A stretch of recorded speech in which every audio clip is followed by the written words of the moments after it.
आने के बाद राजा शांतनु का जीवन सूना हो गया। जब भी उन्हें अपनी प्रिय पत्नी की याद आती, वे गंगा तट पर जाकर घंटों बैठे रहते। समय बीतता गया, पर उनकी आंखें हर लहर में गंगा को खोजती रहीं।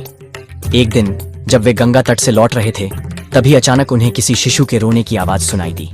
उन्होंने देखा, एक घने वृक्ष के नीचे दो नवजात शिशु निर्जन पड़े थे, जैसे किसी ने उन्हें नियति के हवाले कर दिया हो। राजा शांतनु ने स्नेह से उन दोनों को गोद में उठा लिया और राजमहल ले आए। उन्होंने दोनों शिशुओं का नाम कृप और कृपी रखा और उन्हें राजगुरु के सुपुर्द कर दिया।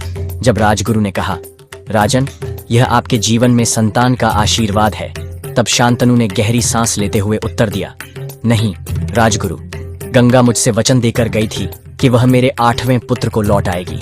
मैं इन दोनों बच्चों के साथ अन्याय नहीं कर सकता। यह कहकर उन्होंने कृप और कृपी को महामंत्री को सौंप दिया। समय बीता।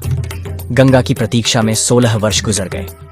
हर दिन राजा शांतनु गंगा तट पर जाते, अपनी प्रेयसी की राह देखते, लेकिन गंगा की लहरों के सिवा उन्हें कुछ न मिलता। और फिर एक दिन जब राजा अपने महल की बालकनी से दूर क्षितिज निहार रहे थे, उन्होंने देखा गंगा के प्रवाह को किसी ने तीरों की बौछार से रोक दिया था। जल की लहरें भी जैसे किसी शक्ति के आगे रुक सी गई थीं। राजा शांतनु चकित रह गए। यह कौन है जो स्वयं गंगा की धारा को बाधित कर सकता है? आगे की कथा जानने के लिए लाइक